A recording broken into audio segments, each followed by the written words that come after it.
അധ്യായം 51. നീതിയെ പിന്തുടരുന്നവരും യഹോവയെ അന്വേഷിക്കുന്നവരുമായുള്ളവരെ, എന്റെ വാക്ക് കേൾപ്പീൻ. നിങ്ങളെ വെട്ടിയെടുത്ത പാറയിലേക്കും നിങ്ങളെ കുഴിച്ചെടുത്ത ഖനീഗർഭത്തിലേക്കും തിരിഞ്ഞു നോക്കുവീൻ. നിങ്ങളുടെ പിതാവായ അബ്രഹാമിങ്കിലേക്കും നിങ്ങളെ പ്രസവിച്ച സാറായിങ്കിലേക്കും തിരിഞ്ഞു നോക്കുവീൻ. ഞാൻ അവനെ ഏകനായിട്ട് വിളിച്ച് അവനെ അനുഗ്രഹിച്ച് വർദ്ധിപ്പിച്ചിരിക്കുന്നു. യഹോവ സിയോനെ ആശ്വസിപ്പിക്കുന്നു. അവൻ അതിന്റെ സകല ശൂന്യസ്ഥലങ്ങളെയും ആശ്വസിപ്പിച്ച് അതിന്റെ മരുഭൂമിയെ ഏദനെ പോലെയും അതിന്റെ നിർജ്ജന പ്രദേശത്തെ യഹോവയുടെ തോട്ടത്തെപ്പോലെയും ആക്കുന്നു. ആനന്ദവും സന്തോഷവും സ്തോത്രവും സംഗീതഘോഷവും അതിൽ ഉണ്ടാകും. എന്റെ ജനമേ, എന്റെ വാക്ക് കേൾപ്പിൻ. എന്റെ ജാതിയെ എനിക്ക് ചെവി തരുവിൻ. ഉപദേശം എങ്കിൽ നിന്ന് പുറപ്പെടും. ഞാൻ എന്റെ ന്യായത്തെ വംശങ്ങൾക്ക് പ്രകാശമായി സ്ഥാപിക്കും. എന്റെ നീതി സമീപമായിരിക്കുന്നു. എന്റെ രക്ഷ പുറപ്പെട്ടിരിക്കുന്നു. എന്റെ ഭുജങ്ങൾ വംശങ്ങൾക്ക് ന്യായം വിധിക്കും. ദ്വീപുകൾ എനിക്കായി കാത്തിരിക്കുന്നു. എന്റെ ഭുജത്തിൽ അവർ ആശ്രയിക്കുന്നു. നിങ്ങളുടെ കണ്ണ് ആകാശത്തിലേക്ക് ഉയർത്തുവിൻ. താഴെ ഭൂമിയെ നോക്കുവിൻ. ആകാശം പുക പോലെ പൊയ്പോകും, ഭൂമി വസ്ത്രം പോലെ പഴകും, അതിലെ നിവാസികൾ കൊതുകുപോലെ ചത്തുപോകും. എന്നാൽ എന്റെ രക്ഷ എന്നേക്കുമിരിക്കും.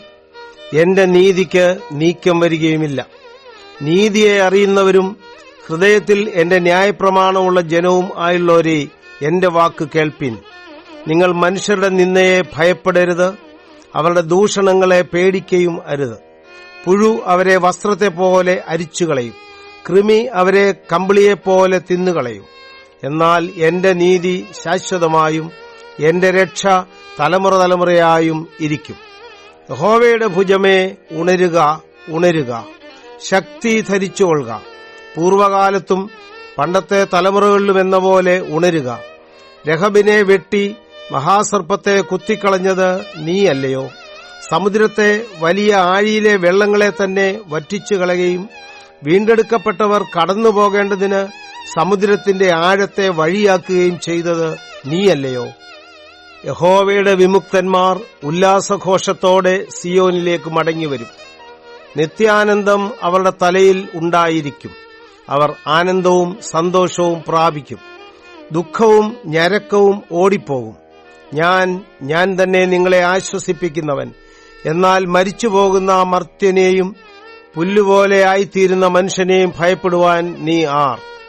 ആകാശത്തെ വിരിച്ച് ഭൂമിയുടെ അടിസ്ഥാനങ്ങളെ ഇട്ടവനായി നിന്റെ സ്രഷ്ടാവായ യഹോവയെ നീ മറക്കയും പീഡകൻ നശിപ്പിപ്പാൻ ഒരുങ്ങിവരുന്നു എന്നുവെച്ച് അവന്റെ ക്രോധനിമിത്തം ദിനംപ്രതി ഇടവിടാതെ പേടിക്കുകയും ചെയ്യുന്നതെന്ത്? പീഡകന്റെ ക്രോധം എവിടെ? ബദ്ധനായിരിക്കുന്നവനെ വേഗത്തിൽ അഴിച്ചുവിടും. അവൻ കുണ്ടറയിൽ മരിക്കയില്ല. അവന്റെ ആഹാരത്തിന് മുട്ടുവരികയുമില്ല. തിരകൾ അലറുവാൻ തക്കവണ്ണം സമുദ്രത്തെ കോപിപ്പിക്കുന്നവനായി നിന്റെ ദൈവമായ യഹോവ ഞാനാകുന്നു. സൈന്യങ്ങളുടെ യഹോവ എന്നാകുന്നു എന്റെ നാമം. ഞാൻ ആകാശത്തെ ഉറപ്പിച്ച് ഭൂമിക്ക് അടിസ്ഥാനമിടുകയും സിയോനോട് നീ എന്റെ ജനം എന്ന് പറയുകയും ചെയ്യേണ്ടതിന് ഞാൻ എന്റെ വചനങ്ങളെ നിന്റെ വായിലാക്കി എന്റെ കൈയുടെ നിഴലിൽ നിന്നെ മറച്ചിരിക്കുന്നു. യഹോവയുടെ കൈയിൽ നിന്ന് അവന്റെ ക്രോധത്തിന്റെ പാനപാത്രം കുടിച്ചിട്ടുള്ള യെരൂശലേമേ, ഉണരുക, ഉണരുക, എഴുന്നേറ്റ് നിൽക്ക. നീ പരിഭ്രമത്തിന്റെ പാനപാത്രപുടം കുടിച്ച് വറ്റിച്ചു കളഞ്ഞിരിക്കുന്നു. അവൾ പ്രസവിച്ച സകല പുത്രന്മാരിലും വെച്ച് അവളെ വഴി നടത്തുന്നതിന് ഒരുത്തനുമില്ല. അവൾ വളർത്തിയ എല്ലാ മക്കളിലും വെച്ച് അവളെ കൈക്കുപിടിച്ച് കൂട്ടിക്കൊണ്ടുപോകുന്നതിന് ആരുമില്ല. ഇത് രണ്ടും നിനക്ക് നേരിട്ടിരിക്കുന്നു. നിന്നോട് ആർ സഹതാപം കാണിക്കും? ശൂന്യവും നാശവും ക്ഷാമവും വാളും നേരിട്ടിരിക്കുന്നു. ഞാൻ നിന്നെ ആശ്വസിപ്പിക്കേണ്ടത് എങ്ങനെ? നിന്റെ മക്കൾ ബോധം കെട്ട് വലയിലകപ്പെട്ട മാനെന്ന പോലെ വീഥികളുടെ തലയ്ക്കലെല്ലാം കിടക്കുന്നു. അവർ യഹോവയുടെ ക്രോധവും നിന്റെ ദൈവത്തിന്റെ ഭത്സനവും കൊണ്ട് നിറഞ്ഞിരിക്കുന്നു. ആകയാൽ അരിഷ്ടയും വീഞ്ഞു കുടിക്കാതെ ലഹരി പിടിച്ചവളും ആയുള്ളോവേ, ഇത് കേട്ടുകൊള്ളുക.